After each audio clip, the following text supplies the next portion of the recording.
Nous voulons vous passer une idée très simple et très claire, mais si peu pratiquée par les couples et par les célibataires aussi. Quelle est la pire erreur qu'un couple peut commettre? Quel est le pire de tous? C'est laisser le problème leur séparer. C'est laisser que le problème rentre au milieu du couple et que le couple devienne des ennemis. Tu sais que beaucoup de femmes, le rêve qu'elles ont, c'est précisément que le mari puisse agir et résoudre les problèmes. Parce que la femme a cela dans sa nature. Allons résoudre le problème. Elle ne pense pas qu'elle peut résoudre le problème toute seule. Elle veut que le mari s'assoie avec elle. Mais l'homme, souvent, ne voit pas les choses comme ça. Normalement, il réagit en disant « Ça me fatigue. Tu viens avec ça à nouveau? Laisse-moi tranquille. » Alors, la femme se sent toute seule avec les problèmes du couple. Et qu'est-ce qu'elle fait?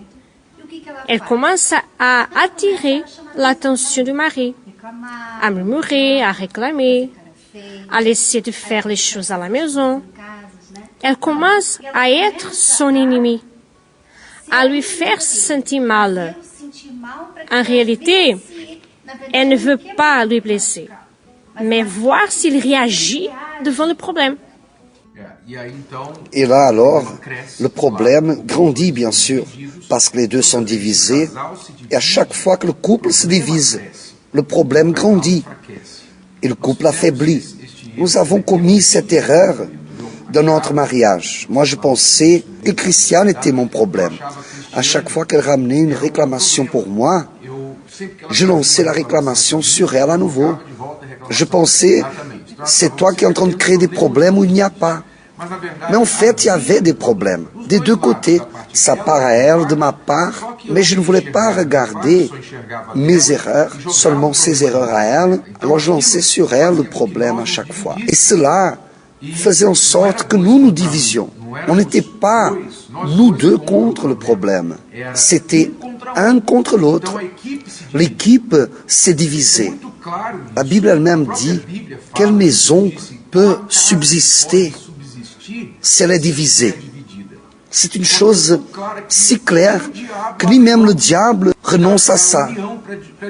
Le diable ne se divise pas entre lui-même. Il s'unit pour essayer de détruire. La Bible dit même, ne donnez pas la place au diable. Et beaucoup de couples donnent de la place au mal entre eux. C'est comme s'il y avait vraiment quelque chose de mauvaise. Pourquoi cette chose mauvaise trouve de la place dans les couples? Vous, mari, vous laissez une brèche dans votre couple. Vous, femme, vous laissez une brèche aussi. Vous faites exactement ce qu'on dit, ce que le diable aime, que c'est vous disputer l'un contre l'autre et oublier le vrai ennemi que c'est le problème qui est entre vous deux. Alors, ce principe, il est si puissant que lorsqu'on applique dans notre couple, on peut résoudre tous les problèmes qu'il y en a.